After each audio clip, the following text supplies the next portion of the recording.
Hey friends, if Windows Update is not checking for updates on Windows, then please watch this video.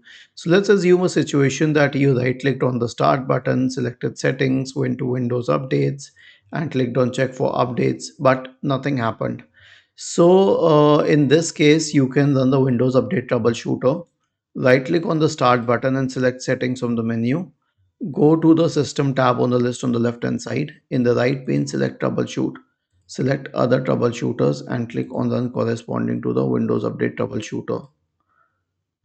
The next solution is to reset the Windows Update components. We have a script here. You need to select this script and copy it. I've shared it in the description section of the video.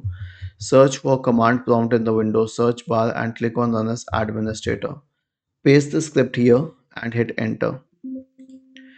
So this is the second solution.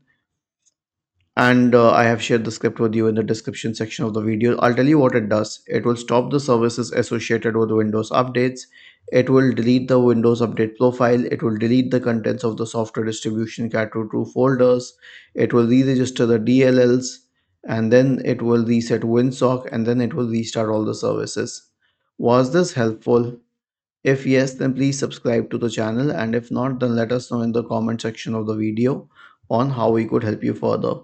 Thank you for watching this video and have a nice day.